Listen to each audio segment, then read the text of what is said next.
শক্ত যখন হব খুব ভালোভাবেই হব, যত দ্রুত সম্ভব নির্বাচন দেব। কিছুটা তো পেয়ে বসছেই, মানে ভালোবাসা দিয়ে রাষ্ট্র চলে, এই যে কিছুটা পেয়ে বসছে। আপনারা যখন এই সমস্ত প্রশ্ন করছেন, সবার মধ্যে যখন এই ধরনের বোধ জাগ্রত হবে যে আমরা বেশি ভালোবাসা দিচ্ছি, বেশি নরম থাকছি দেখে পেয়ে বসছে, তখন আমাদের শক্ত হওয়ার সুযোগ সৃষ্টি হবে।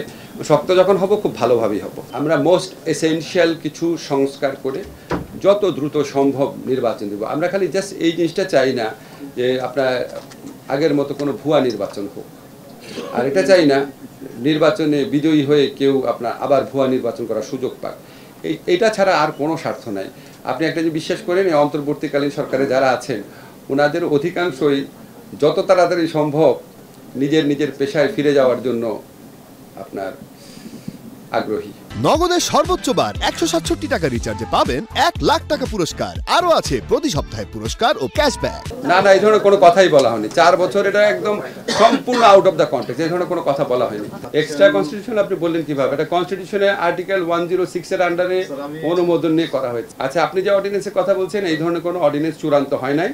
এই ধরনের কথাবার্তা চলছে, কিন্তু পত্রপত্রিকাগুলো এমনভাবে লিখে দিয়েছে যেন এটা পুরা হয়ে গেছে।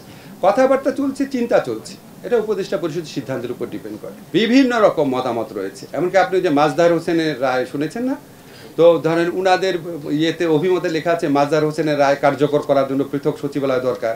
মাজদার হোসেন সাহেব নিজে আমাকে বলছে মাজদার হোসেনের রায় পৃথক সচিবালয়ের কথা বলার নাই, উনি নিজে বলেছে। আপনাদের সাংবাদিক সম্মেলনে বললাম। তো এখানে নিম্ন আদালতের যারা বিচারক আছেন, উচ্চ আদালতের যারা বিচারক আছেন, স্টেক হোল্ডার যারা আছেন, তাদের সবার বিভিন্ন রকম মতামত আছে। আমরা খুব বড় লেভেলে স্টেক হোল্ডার মিটিং করে এই ব্যাপারে সিদ্ধান্ত নেব। কোনো সিদ্ধান্ত হয় নাই।